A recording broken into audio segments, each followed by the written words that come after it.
Hi, everybody. My name's Larry Thomas, and I'm an alcoholic. And I want to thank you for that introduction. I expecting a little more than that, but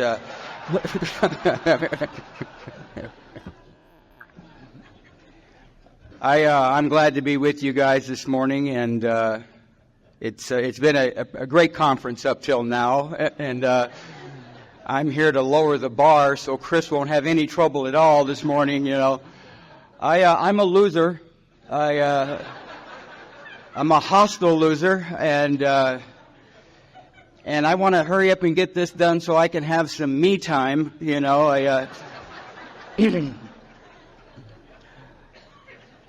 and I want to thank the MC for all those lovely announcements. We could have listened to them all morning, you know. In fact, we damn near did. I see that we were sharing the hotel with the California farm laborers. That's not bad. It wasn't too long ago I was sharing the conference with 1,000 Jehovah's Witnesses. I had a tremendous desire to get up early in the morning and go grab a big book and go door to door.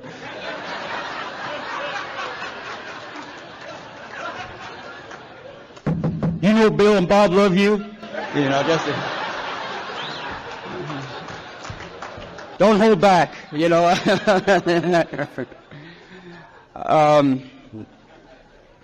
But I'm glad to be with you. My sponsor tells me that I'm living proof that a man can stay sober for a little over 30 years and not amount to a goddamn thing. I don't know where you think you're going if you're new. But the highest I've ever gotten here is sober, basic human being, active member of my own home group. Now I've got some hope for you. I didn't sleep good last night, and I obviously wasn't thinking about you. That's for damn sure. You know what I mean? But I did notice that around 3:30 in the morning I was watching CNN, and if you're new, they came out with a cure for alcoholism in Switzerland, not Ireland. And it comes in the form of a pill, so hang in there, you guys. There's hope on the horizon, you know. Now, my first thought is I wondered what two would do. And can you crush them up, maybe, you know what I mean? You just get this thing going, man, you know.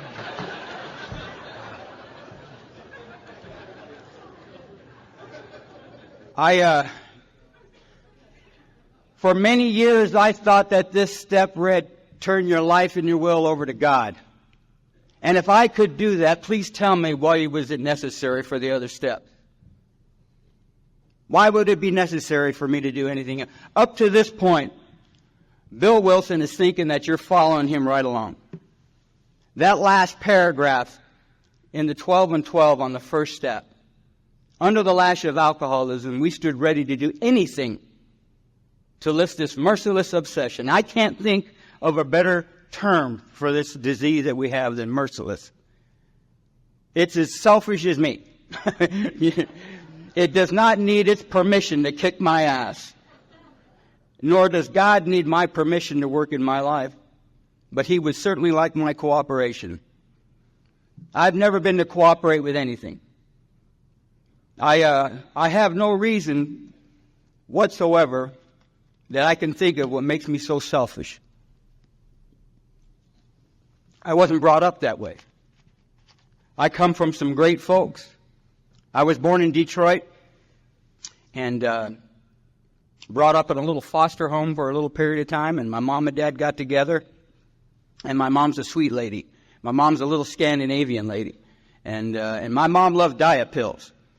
My mom was always running around the house every morning, sorting out nuts and bolts in the garage around 3 in the morning, or raking the neighbor's yard around midnight, you know, and every now and then she'd grab the lawnmower and just do the whole block, you know, just take off. And she used to eat that speed and make Afghans. And Everything in the house had fresh Afghans on it. The chairs had Afghans, the couches had Afghans. My dad's golf clubs had little poodle heads, and no matter what time you got up, she was up doing shit, cleaning with your toothbrush, and just a busy lady, And the house was small, and she had a little private room, and you can just hear her all night, just like a little sewing machine, man, And her favorite hobby was to, she had a lot of them, but she would eat that speed, and she used to love to make these huge jigsaw puzzles, right? These 30 million piece jigsaw puzzles of the Mojave Desert. And this would excite her, It's going to be a beige night tonight, honey, and she'd get her moo-moo on and head down to the drugstore and get her new prescription, get her peroxide, and, get her 330 million piece puzzle, and she used to buy Raleigh cigarettes because she saved the coupons to buy more yarn. It was a hideous cycle she was caught up in, And she would run home and, start eating that speed and putting together this puzzle. And by golly, if she got a piece that didn't fit, well, she had a big pair of toenail clippers. She just snipped that son of a bitch down, wedged that thing in there,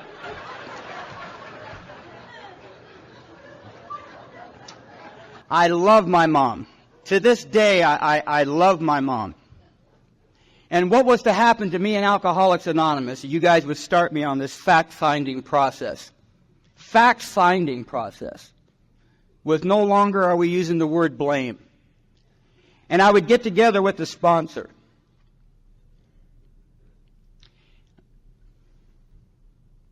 And you would begin to see, without even writing about it yet, you would begin to see how selfish and self-centered you'd been your entire life. Things that had kept you up at night were now coming out.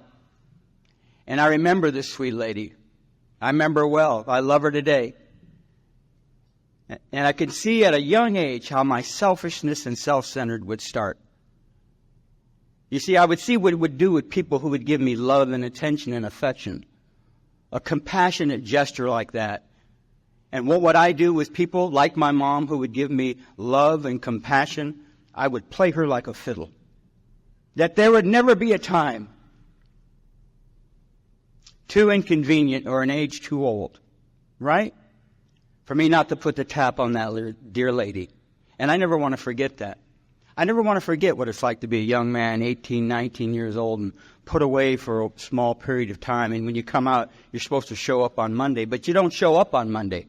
No. You show up on Thursday. You don't show up at home. No, you show up at your mom's place of business. You see, she's working in a dry cleaners and she's cleaning people's homes, and you're embarrassed and you're ashamed of her, but you're not too ashamed to show up that morning. You're not too ashamed to show up in a parking lot about 9 o'clock in the morning, and my mom from about here to that wall, and I'm standing in this April rain around 9 o'clock in the morning with my drunken mud on, and that rain's hitting my face, and the only thought that I have is she better have a buck. And I waddle through that rain, go into that lady's place of business, and one more time startle her with my presence, which would be an ongoing thing in that little lady's life. And without batting an eye, she'd peel off that $1 and $2, and I'd take that money and run off to Wilmington where I'm going to die. Now, the thing that brings it home to me this morning with you is you take this same man and you put me in a meeting of Alcoholics Anonymous, like your home group or mine, where every action that I take, my life depends on here, if you be alcoholic. And I need to ask you this, new ones.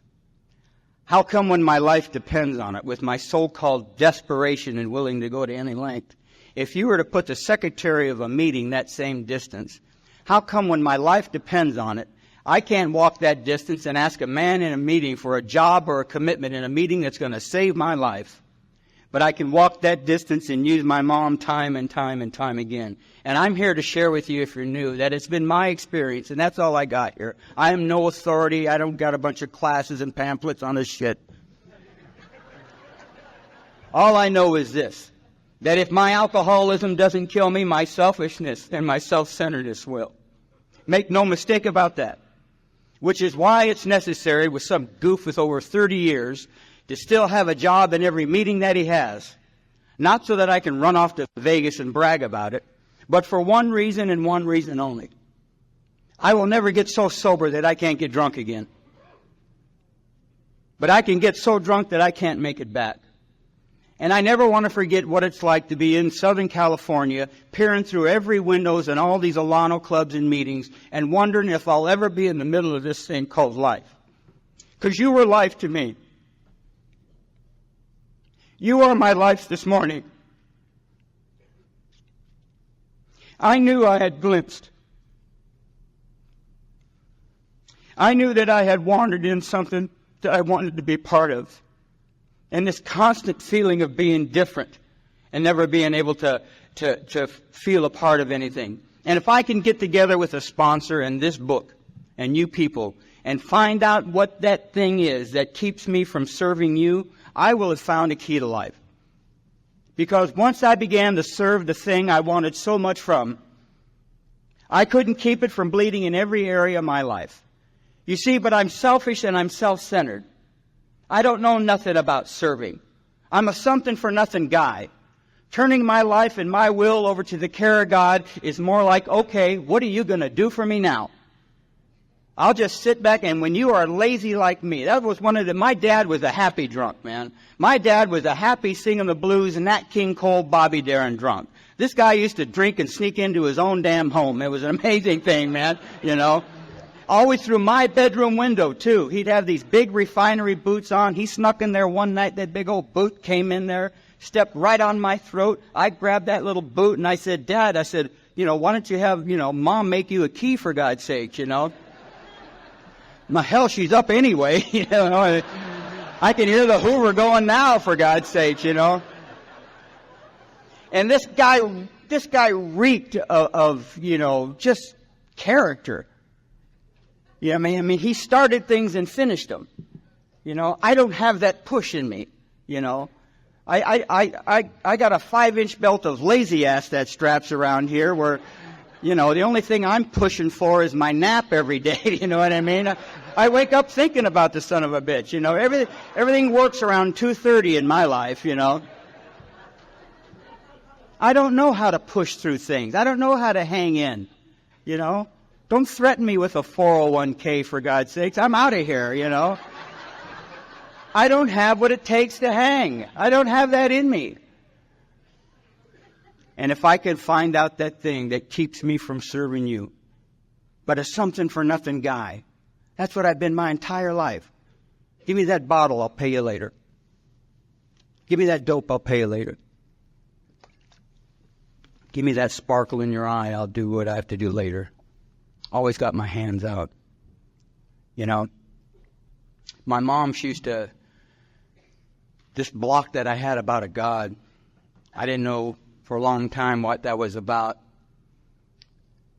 But I felt so ashamed growing up that I didn't trust these people that I was supposed to be loving. I felt so ashamed about that. You see, my mom was being pushed around early in the morning. And I can hear him yelling, and my dad was doing the pushing. And I felt so guilty that I wasn't able to stop that. And I'm 4 years old. And my dream was to grow up and beat him up. That's all I dreamt about, was getting even with that son of a gun. I didn't want anything to do with it. And I didn't know how to hide that, so I pleased him. I tried to people please him.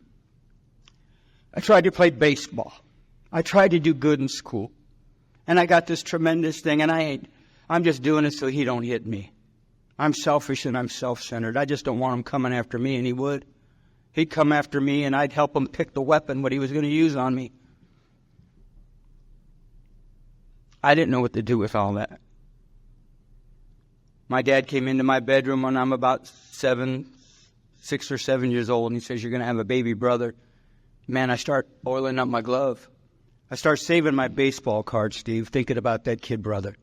I start thinking about how we're going to go to the drag races in the beach and get away from that old man. I'll protect that kid.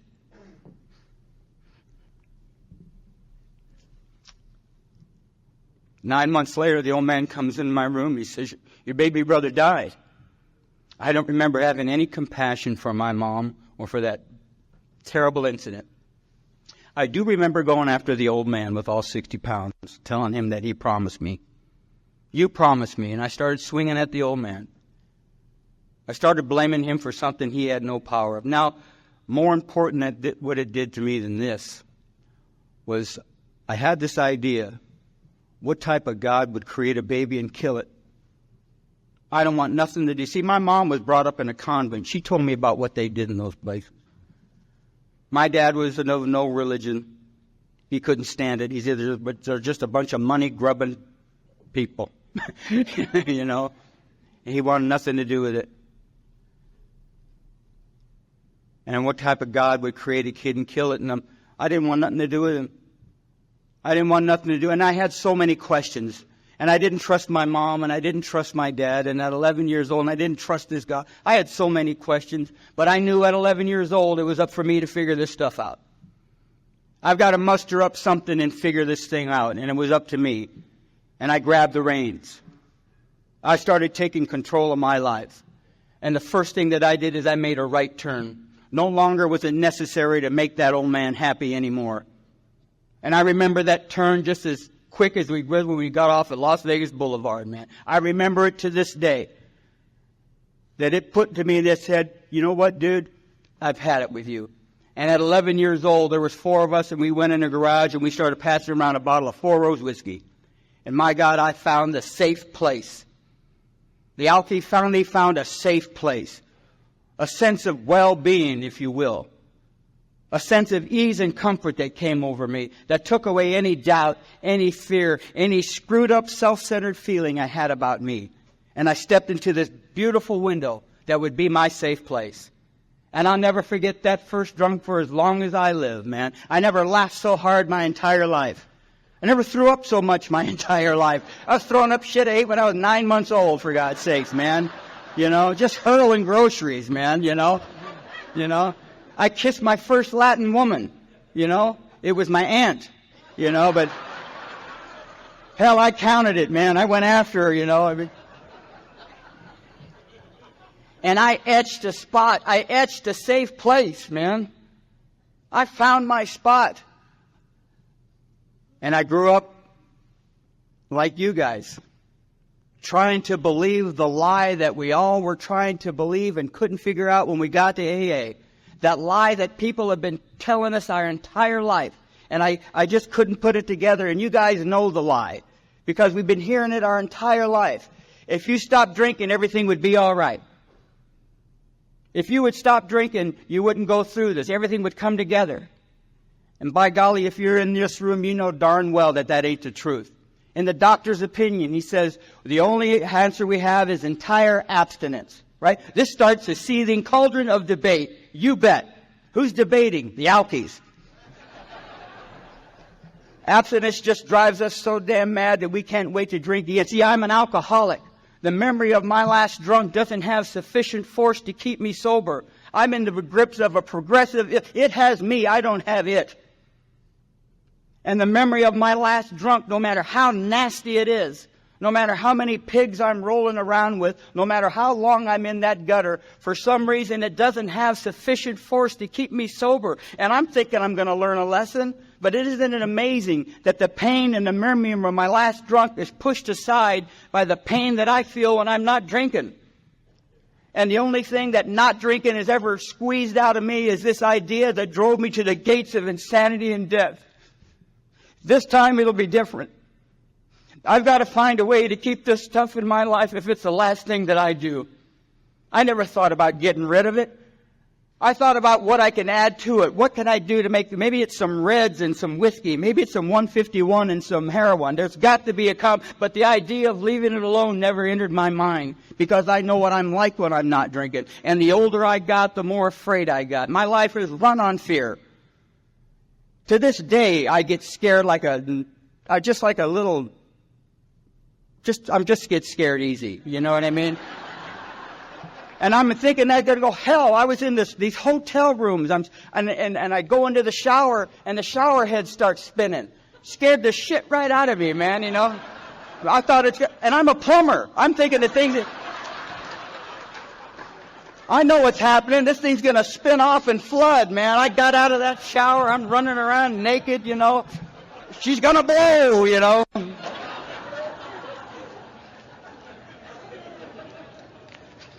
Hell, I'm run by self-will today, man. That first letter in the third step in the 12, it says practicing. Practicing. And I mean practicing, man. And when I get afraid, I don't feel like asking help. I got to figure this stuff out, my first instinct. My poor little wife, man, not too long ago, she told me she's having a hot flash. I don't know what a hot flash is, and I don't want to ask. You know what I mean? I don't know what a hot flash is. She's laying in bed, and she calls me up at work. I'm having a hot flash. I'm thinking it's a horny flash. She's Mexican, she's Latin, it's a hot flash. She's getting the hornies, And I'm thinking, what the hell is she doing at work getting a hot flash? She's got the hunk at home. You know what I mean? And she told me the other night, and I figured, okay, she's having the horny flashes. I said, that's why they make Viagra and stuff. Is so when they have the horny flash, you're there and you're ready. You know what I mean? And not too long ago, this poor thing, she don't know what's going on with me. You know what I mean? And she says, she's laying in bed. We're home from our Monday night meeting. She says, God, I'm having a hot flash. Really? Got the candles out, ran into the shower, shaved everything, you know what I mean? Just electrically,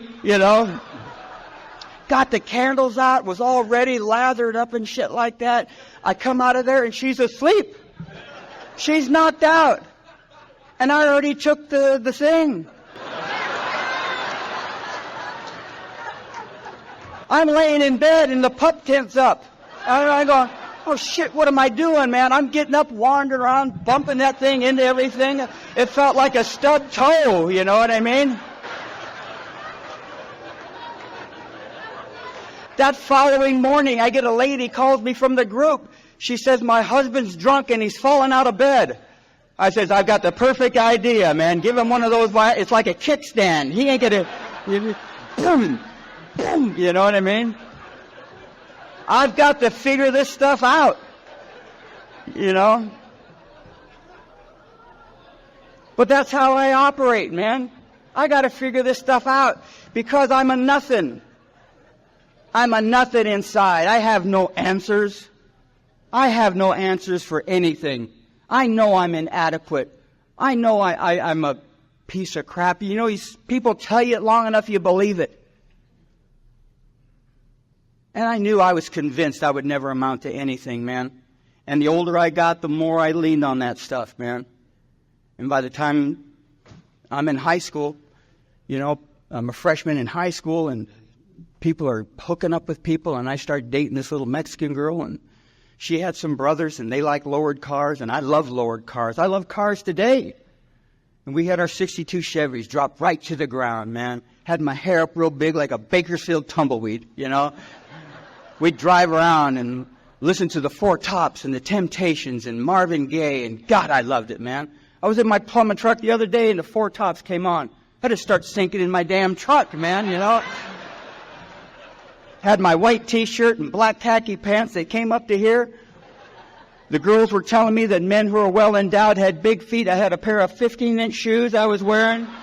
Had my big hair, my big feet, and I felt proud. Somebody tripped over my foot this morning, and I felt proud. Let me move that thing. It's going to be a while, I loved it, man. That little puke finally became somebody, man. And I'd bounce around with these guys all my life. And by the time I got into 69, everybody was going places, and I thought, I would grab my buddies and we would bounce off to Detroit and find my roots. And we landed in Phoenix. Bounced off to Phoenix, man, over there at North Central and Roosevelt at the Apache Hotel. Everybody's got 5 floors, and everybody's got a TV. It's in the lobby. Everybody's got a bathroom. It's down the hall. It's $30 a month, and I don't have the money. But I'm looking out that window, and I'm drinking, and I'm dying. And I know one of these days he's going to be like that. I'm drinking that Thunderbird wine, and I can't sleep, and I'm afraid to be in there by myself. I got the shakes that shake the whole bed. I got blood coming out of everywhere. And I'm afraid to be alone, and I'm afraid to go outside, and all I can do is look out that window at the wagon wheel bar, because that's where my hope is. And the wagon wheel doesn't have any windows. It's just a dirty curtain blowing through that window. And I go into that little place, and I meet a guy named Ernie. Ernie says, I know what we're going to do, Larry. Not too far from here. He says, I know a plumber. Come in the morning. We'll put you to work. That man introduced me to a plumber. He took me out in the desert, stuck me underneath the house. He says, all I want you to do, kid, is hang copper. That's all I want you to do. And he came back, and he says, I'll come back in 9 hours and pick you up. And he gave me a transistor radio to take under there. And I'm underneath this house, and I got a PM bourbon bottle, a little pint. And I look over underneath the house, and I see this cat way over there. And it dawned on me, man, I'm on top of the world. I got made under here. I got a transistor, I got a pint, I got a pet, and I'm going to start throwing back this bourbon and doing some plumbing, Well, apparently I drank that whole pint, and I robbed the lady. I busted up through the floor, robbed her of all of her jewelry. They're dragging me out. This cat comes running out with a bunch of necklaces on, I get fired from that job. Go back to the bar. Ernie says, I know what we're going to do. He says, not too far from here is a horse track. He says, we're going to get you down to 95 pounds. You're going to be a jockey. And I said, I figure we're going to start working out and stuff like this, right? And he gives me a bag of speed. I don't do speed. I just drink wine and do heroin. I mind my own business. I'm not going to be no Afghan maker. That's for damn sure, No, you just take this and we'll come back in 2 months and go weigh you in, And he was sure it was going to work, and he took off. He comes back 2 weeks later, right? I haven't moved an inch. I don't want to be a jockey, Ernie. I'm going faster than any damn thing I've ever seen in my life. You can put a saddle on me and ride my ass around here, And I'm stuck in this little room, and all I'm doing is chasing a fly around my room and looking out the little window every 10 seconds. What's that? What's that? What's that? What's that? Seeing these horrendous black and white flashes, which was the sun going up and down is what it was, What the hell is that, man,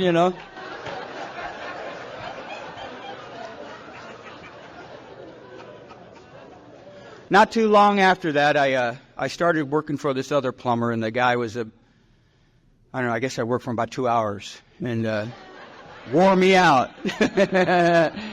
And the guy was younger than me, and I said, I ain't working for no kid. I've got my pride. And so I did what any honorable man would do. I faked a knee injury. Went down to the county hospital, and they gave me a prescription for Percodan. And the doctor left the room and he left me with a box of prescription pads that he wanted me to have. So running down North Central with my box of prescription pads, ducked into the old wagon wheel bar. Ernie looks at these things. He makes a call to some guy in Arizona in Tucson, and we start writing prescriptions and selling them. Started writing prescriptions for Seconal and Tuinal and all that stuff. And after about 9 months, they caught up with me. And when you're loaded on barbiturates and whiskey and wine, there's no freeway chase. There he goes down to 10. Look at that son of a bitch go. Nothing. It didn't happen like that. They got me. I was going 9 miles an hour. The cop was just walking by.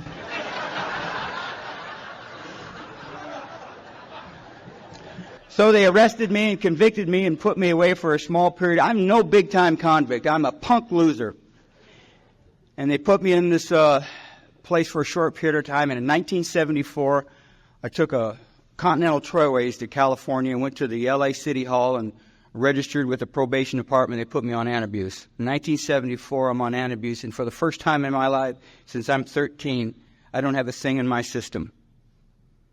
And I'm at the Greyhound Hotel in downtown Torrance, and my probation officer gives me a call saying that he's got a job interview that he wants me to go on to be a janitor part-time at a refinery in El Segundo and to take the bus over there. And I took the bus over there, and I'm about 2.5 hours early, and I go into this Little League dugout, stone cold sober, and go absolutely out of my mind. Not a thing in my system. Become hysterical, somewhat maniacal. My paranoia gets so intense that the hallucinations start coming and they stick. Become somewhat catatonic, and I don't know what to do, but somebody calls the paramedics. They take me to the Harbor General Hospital in Carson, California.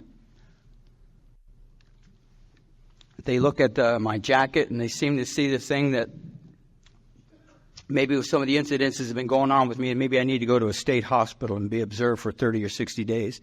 So they sent me out to this little hospital out there by Oxnard. And a year later, they let me out, totally observed. We couldn't find anything in there, and they gave me some medication to take away these certain things. And one thing you can't medicate away in an alcoholic is this idea that this time it's going to be different.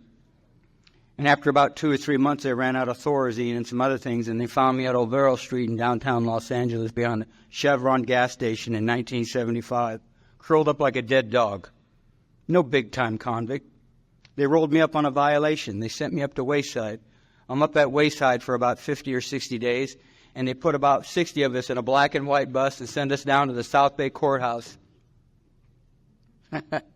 Send me down to the South Bay Courthouse where I'm going to be tried and convicted and sent away for 2.5 years in the state penitentiary. And I'm in a holding tank about the size of this little room right here. And at 4 o'clock in the afternoon, everybody's gone. All the other guys are gone. All the buses are gone. And I'm on a concrete floor with a Vaughn's bag and no hope. And at 4 o'clock in the afternoon, a Scottish man with a patch came into this jail and he said, "Are you Larry Thomas?" And I said, "Yes, sir, I am." He says, "Come with me, son, you're going to AA." And I said to myself, what's AA? I've heard of OR and PO, but what's AA? You know what I mean? Who's this Scottish pirate all of a sudden, And looking back well over 30 years, I know exactly what he is. He's what we call a trusted servant. What would make that man a trusted servant? In my heart and my soul, he had no business being there. He wasn't on a panel. He wasn't part of H&I. Wasn't a counselor, wasn't a probation officer. He was a little refinery worker who just got the worst news of his life. And that news was that his wife was dying immediately of a terminal disease. And he knew she was in good hands, but he knew he wasn't.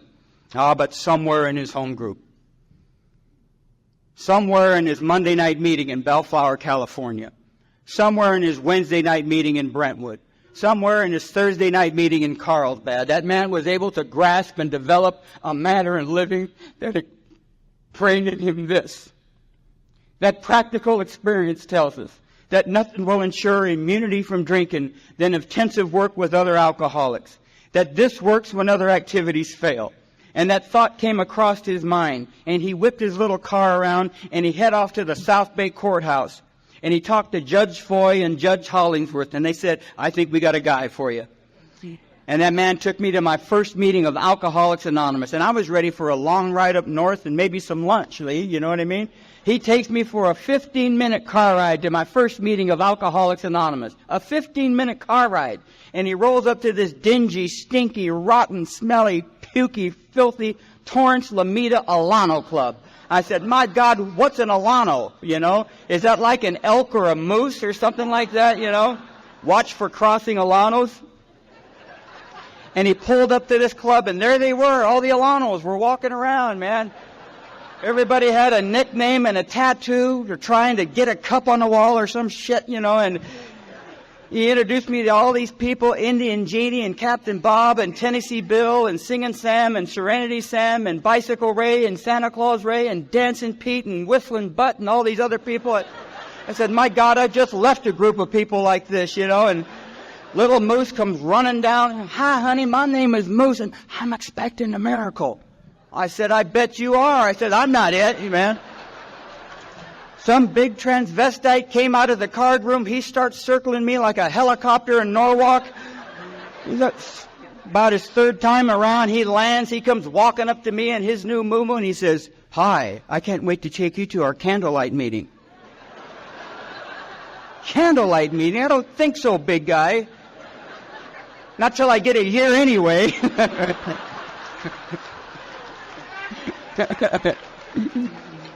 I told Alex, I said, "God damn, that guy's got big feet. What's wrong with him?" And from 1975 to 1982, I came in and out of Alcoholics Anonymous on a regular basis. 30 days and get drunk.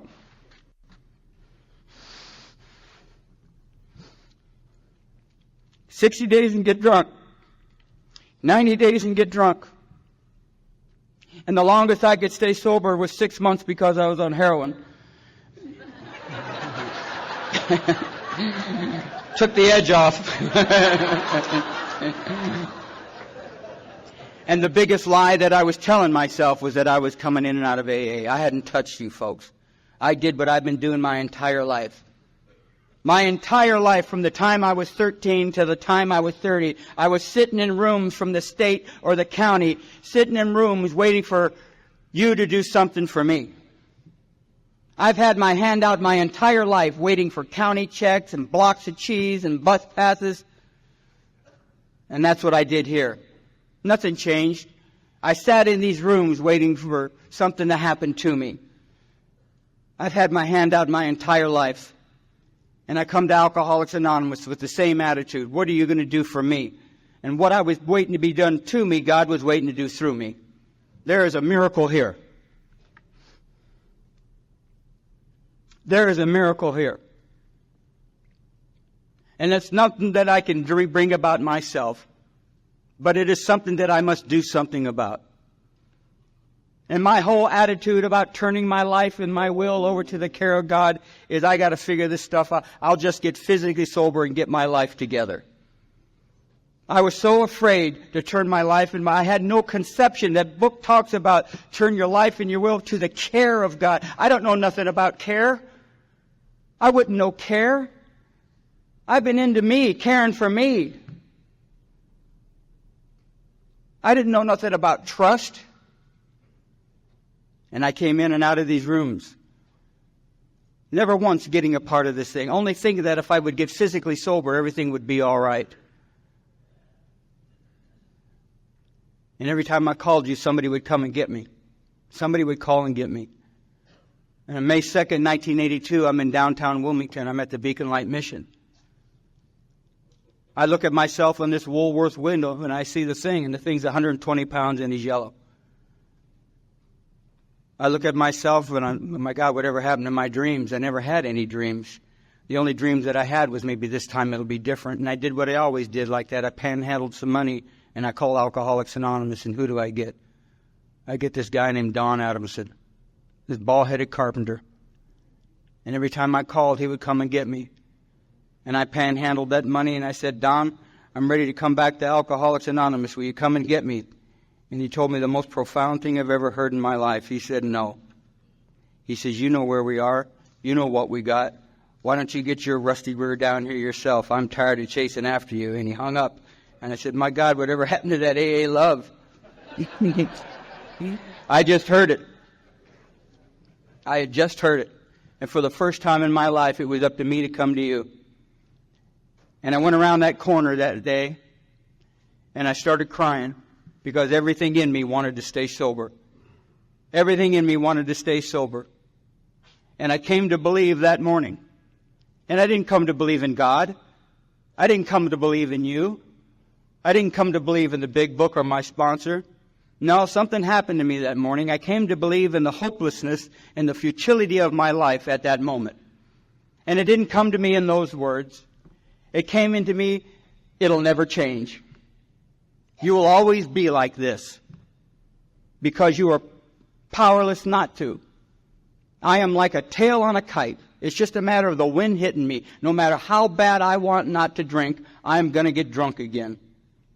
That was my biggest fear when I got sober. I had this fear that I was going to get drunk again. And as I stand before you this morning in Las Vegas, I don't have that fear. I know I will. I know I will. We were talking about Bill Wilson all morning, and at that morning, I took the longest walk of my life. I walked that 10 miles with my poopy pants and no hope. And I waddled into an Alano club that didn't want me there. And I asked for Don. I said, is Don here? And they said, he's in the back of the coffee room. And I asked that man something I never asked a man in Alcoholics Anonymous. I said, Don, I don't know what to do with my life. Would you be my sponsor? That was my third step. I had no conception of a God. But I had a man in Alcoholics Anonymous. I had a human being. I had somebody right there. And I trusted that man, and I turned my life and my will over to the care of this bald-headed carpenter. Because I'll do whatever he says not to wind up like that again. I was so afraid I was going to drink.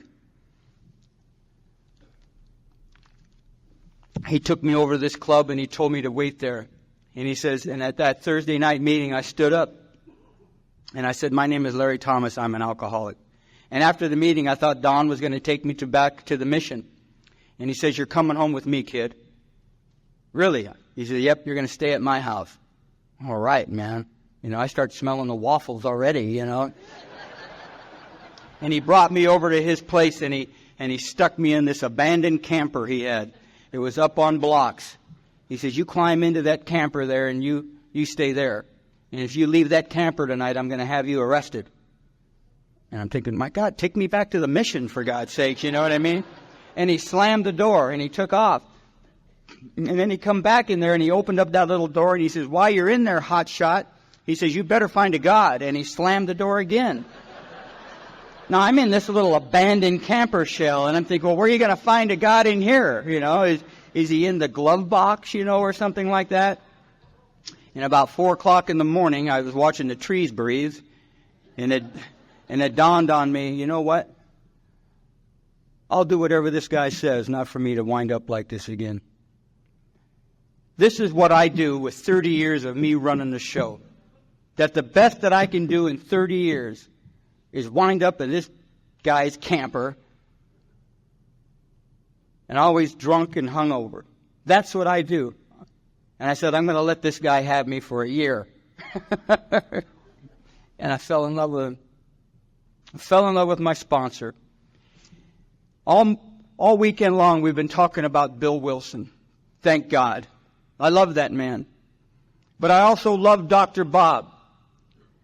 Dr. Bob writes, he says, if you put half the effort into getting sober as you did getting drunk, you've got a great chance. Man, he had me. He had me at hello. I'm all for doing half. You know what I mean? Really? I only have to do half? Sign me up, for God's sakes, man, I can do half, That's all you need is half the effort. I'm all for that, man. And I started following this guy around. And, these first 3 steps, man, they're just getting us ready. He's getting us ready. I don't have to wonder what his will is. This is a book of hints. This is a book of hints of what God's will is for people like me. And all through that book, he throws out these hints. All through these books. Throw yourself into working with others. Carry this message. That's what he's hoping that I'm going to do with this thing. And I turn my life and my will over to this. And listen how Wilson, maybe not so much to step 3, but listen how I love the way Bill talks. Listen what he says here. My friend suggested what seemed a novel idea. He says, why don't you choose your own conception of God? And I thought, my God, my own? And I thought about you guys. He says, that statement hit me hard. It melted the icy intellectual mountain whose shadow I had lived and shivered many years. I don't know about an intellectual level, but I know about shivering. I know about having to have these blocks about anything that's decent for me. See, I'm afraid of things that are going to be good for me. It's a lot easier for me to believe that I won't make it. I'm sold on that. Don't tell me about hope. It won't work for me. You see, I don't have self-pity. I have self-pity. I ran my life on self-pity my entire life. That's my fuel. And he talks about the only matter of being willing to believe in a power greater than myself. Nothing more was required of me to make my beginning. I saw that growth could start from that point. A foundation, complete willingness, I might build what I saw in my friend. Would I have it? Would I have what that bald-headed carpenter had? That guy's life was falling apart. But he was the happiest son of a gun when he was around me. I had no idea I was giving him hope. You know what I mean? And thus I was convinced that God is concerned with us humans when we want Him enough. At long last, I saw, I felt, I believed. I saw, I felt, I believed. How are you going to see that if you ain't in a meeting of Alcoholics Anonymous?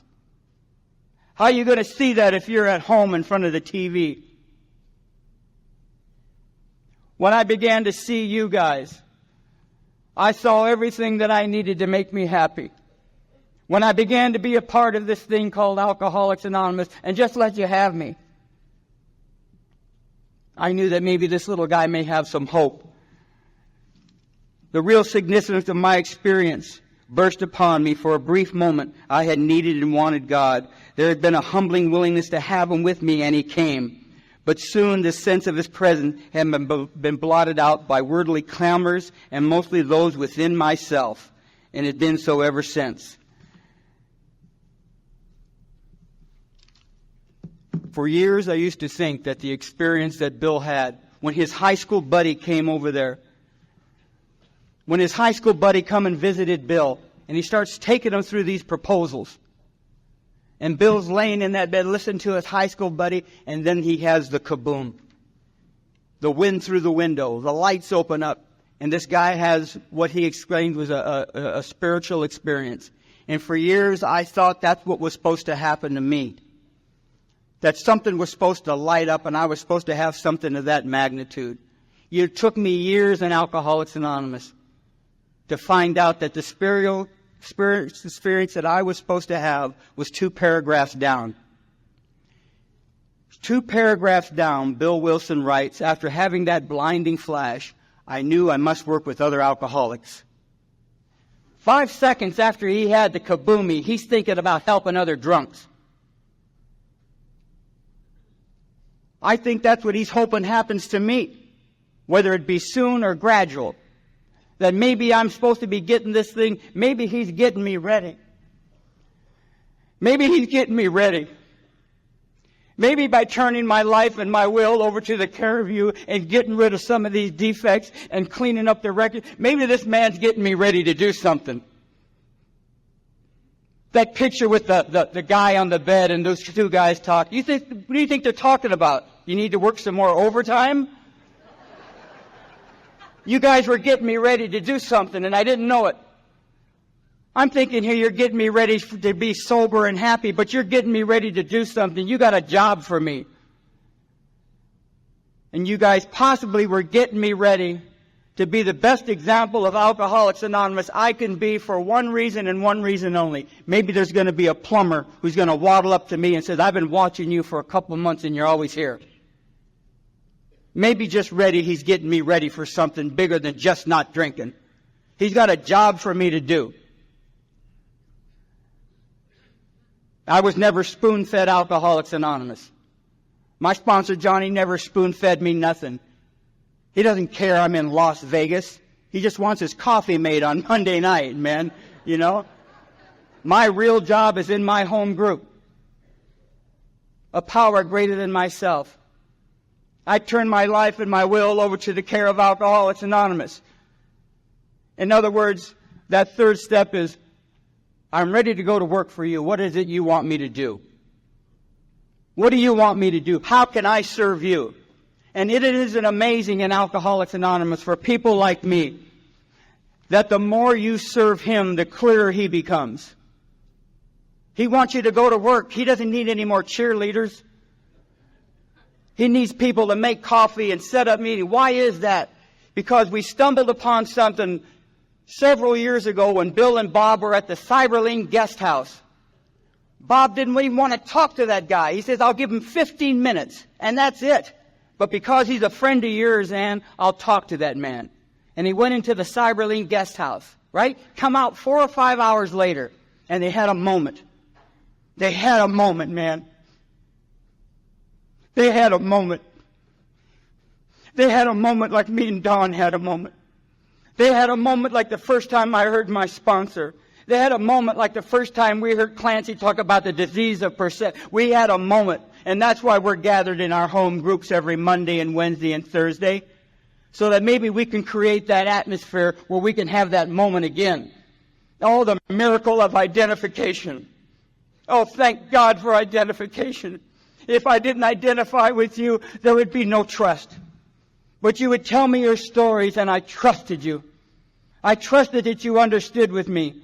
I trusted that you would take me down this path, man, because all I wanted to do was not be that thing anymore. And that I would do whatever you want me to do. And thank God for that. And you know what my little saving grace is? My saving grace, my third step is my routine. My sponsor's answer to my third step wasn't go over and pray. You know what my third step was? You gave me a plan of action. You gave me 5 meetings a week to go to. You gave me my Monday and my 12 and 12, and these were my no matter what meeting. You gave me something to do every morning. I got on my knees and I prayed to this God that I didn't know, but I could see your face. And I prayed that I could see you again that night. I just want to be with you. I am so safe when I'm with you that I just pray that my will and my character, this care of God, and I'll do whatever it takes so I can get to my Monday night meeting. So that I can get to my atmosphere, and I get to recreate that atmosphere with my little job. That's why I have that job. That's why the seats are up and the literature's out and the coffee is made for when that new man comes into that room. He doesn't have to do anything. Everything's done. The only thing that he gets to do is maybe sit and listen to the sweet voice of a loving God that created himself. Where 2 or more are gathered, he'll be there. You told me that, and I couldn't help but see it. I couldn't help but see it unfold to me, and that the thing that I've been looking for my entire life was sitting in front of me on Monday night and Wednesday night and Thursday night, that I was surrounded by this thing. I was looking at the evidence of a miracle. I didn't have to find his face anymore. I didn't have to see him lurking behind a cloud or some crap. I was in the middle of the evidence of a power greater than myself, and I could see it, just like Bill talked about it. He said, I saw it. I saw it. And by God, I was sitting next to it. And I came to believe in you. I knew that you guys just weren't gathering up every Monday to pull one over on me. And when I turned my life, and every day I give myself to my Father God. Every day I give myself to the spirit of Alcoholics Anonymous, that thing that keeps us here. And Bill Wilson, man, he talks about that in his book. I knew I had to work with other alcoholics. That's been my spiritual experience. That's what he was getting me ready to do, was work with other drunks. What a blessed experience Alcoholics Anonymous is, to be useful for the first time in your life. And I know what it's like to get off that beam. I know what it's like to run your old life. I know what it's like to be 10 years sober and have everything come out your sleeve because you got a resentment. I know what it's like to have that resentment and to have a God and just have faith and leave God out. I know what that's like. I know what it's like to be 10 years sober and going to these meetings and your meetings falling out your sleeve because you're going through a divorce and that lady ain't going to get a penny. And you know how that's going to happen? You stay poor at her. You bet. You don't hold a job. You don't pay child support. You show up to pick up your little daughter on visitation and she hops up in your little arms and she's got holes in her underwear and holes in her socks, and that's your fault. Oh, but you're right. You're right. And your daughter's paying for it. And you can't hold a job and you can't make money and you become to have these obsessions of the mind. And then any money you have, now you're obsessed with massage parlors and you're spending $600 a month on a massage parlor, scaring your sponsor half to death. He's at the front door in the greeting line, hoping to smell booze, and he's smelling baby powder and oil all over you, you know what I mean?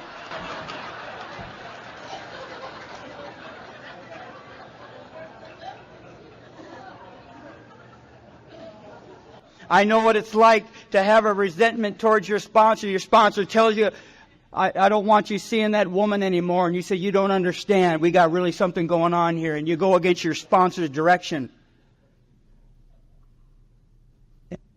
And the longer you have to be right, the less you talk to him. Because you know what he's going to say if you ever bring him a problem. Well, if you weren't living with her, everything would be all right. So you don't bring that up. And you start running your own life at 10 years sober. and you're in this relationship and you're not supposed to be in that thing, and it starts turning upside down, and there's hostility and the loss of jobs and all this stuff, and your life is just falling apart. And you call that sponsor. He says, why don't you come back home, son? Why don't you come back home, son? Why don't you get yourself a little motel and come back home? And I came back home at 11 years sober, and I made a surrender. I made a surrender that was monumental, because I knew, drunk or sober, left to my own devices, my selfishness and myself would just kill me, running my own life. And I come back home.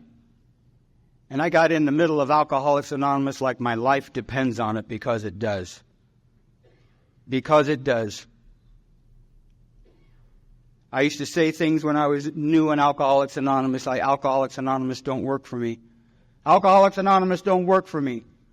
And if you're new in Alcoholics Anonymous, it doesn't work for me either. It doesn't work for Pat. Doesn't work for Cliff. Doesn't work for Steve. Doesn't work for Bill. We work for it. We work for it. And you got to get your head around that. That the more you serve us, the clearer He'll become.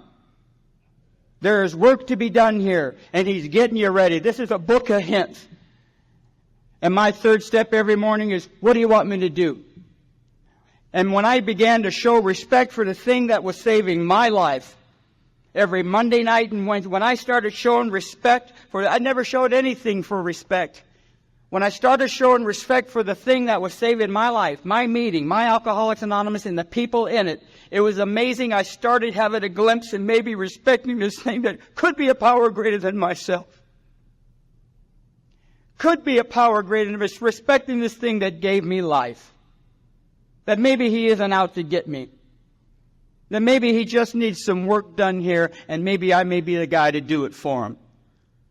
My sponsor, Johnny, used to tell me, just seek ye first the kingdom, son. What do you mean? I don't read Bible. I don't know what all this stuff is. He says, Larry, put yourself in the middle of Alcoholics Anonymous. Make your sobriety your primary purpose, son. And that the more you put into keeping you sober, the rest of your life will take care of itself, son.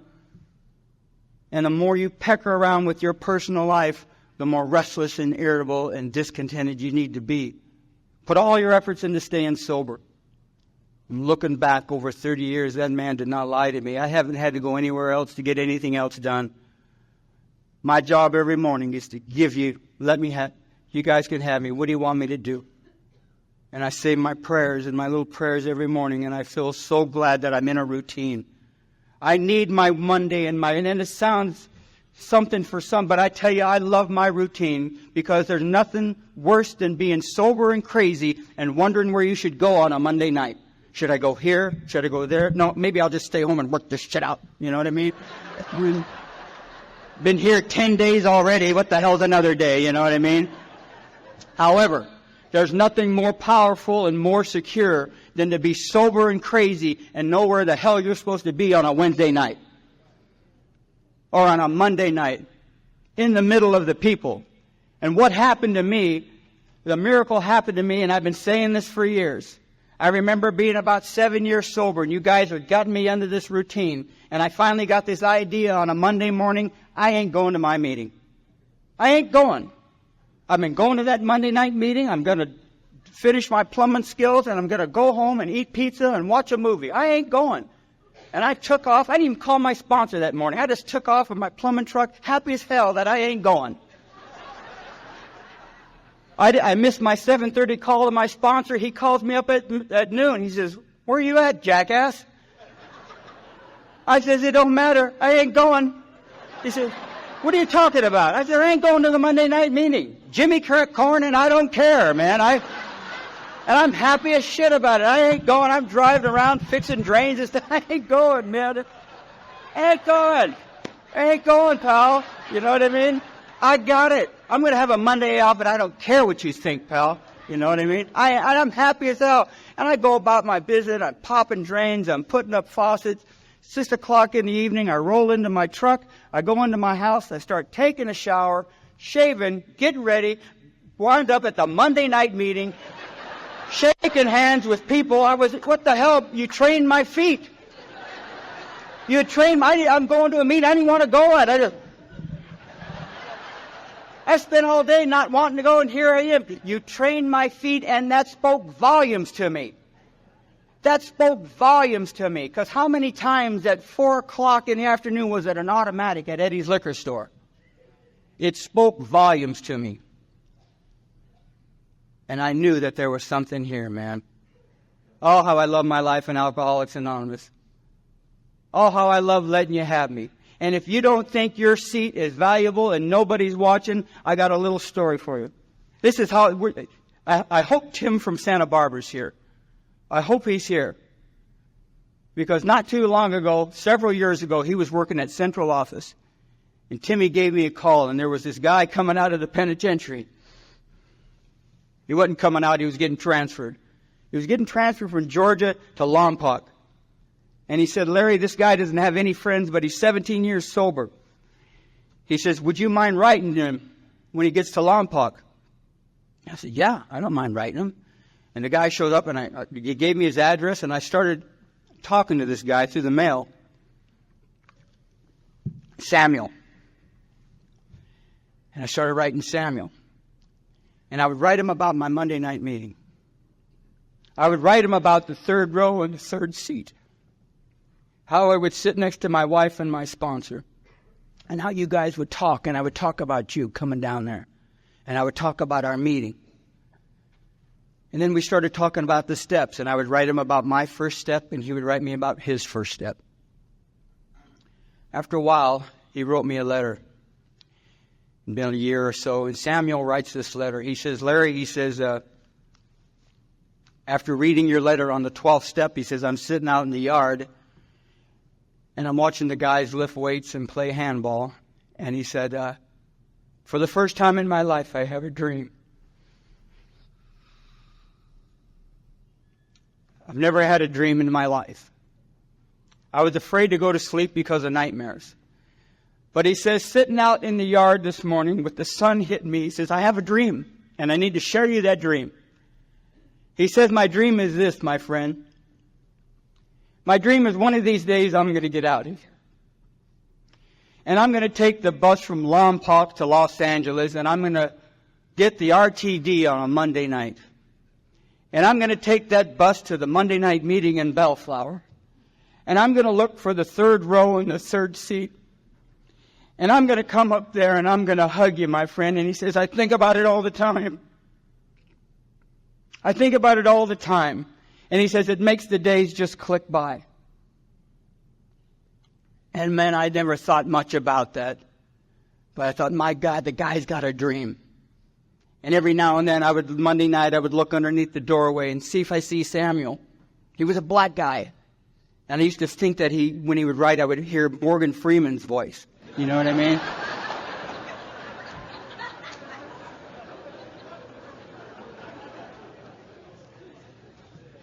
It was this time of year, 2 years ago. I'm sitting at the Monday night meeting. I turn around and this man standing there, this black man. Are you Larry Thomas? I said, yes, sir. And he says, my name is Samuel. And the guy picked me up. And that scares me when people from prison pick me up. I felt like an hors d'oeuvre.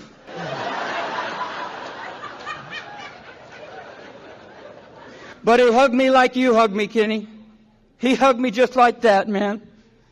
He hugged me like his life depended on that contact. And I was so glad to see that guy. Just because I wound up in a seat. Because I turned my life and my will over to the care of my home group. The most powerful thing in my life is a meeting of Alcoholics Anonymous. You think about the day you were before you got here. And you think about where you're at right now. And tell me something hasn't moved you. Something hasn't shuffled you right along.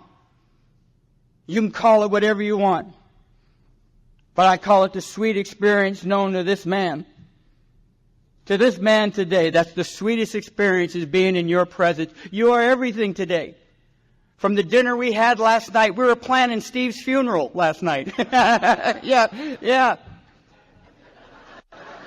It's going to be a beaut. It's going to be the Bee Gees are going to be there, it's Spanky and our gang and all kinds of crap. But no Four Tops, man. And I love being with you. I love what you guys have done to me. Not so that I can stand in the mirror and glow. But every now and then some guy will waddle up to me and says, will you be my sponsor? You see, my primary purpose, man, isn't to be a plumber or be somewhat trying to be a husband to this beautiful lady Rosie that I'm married to. But you see, when I started showing respect for the thing that was saving my life and turning my life and my will, consistency, it's a breeder of faith. Consistency in Alcoholics Anonymous breeds faith. How are you going to believe in something if you keep leaving it? This is a memorable weekend for some of the veterans here in Alcoholics Anonymous. People, and not even in AA, but this is a veterans weekend. Men who have fought in the war. And I've got this story, and then I'll get out of here because I'm dry in the mouth. Not too long ago, they were giving away the Congressional Medal of Honor. And they gave this medal to this guy. I believe his name is Brian. And what happened to Brian is in the Vietnam War. The man was in a foxhole with 5 other guys, and he caught a shell, and it tore off his legs. But he looked over at the hill, and he seen his buddy that he was in boot camp with. And he crawled over to see if his buddy was okay with just this, with no legs. He's crawling over this dirt, and he sees his buddy over there. And he crawls over to this buddy, and he sees a hand grenade coming. And he grabs the grenade with that one hand, and he throws it back, and it blows off his arm. And this guy's getting the president-elect the Congressional Medal of Honor. And this reporter comes up to this man, and he says, with all that's happened to you, do you have any regrets? And the man looked at the reporter and he said, son, I don't have any legs. And I got one arm. And if my country wants my other arm, they can have it. My friends, I don't have anything but my time to be with you. And anything you want, you can have. Alcoholics Anonymous is the most beautiful thing that ever happened to my life.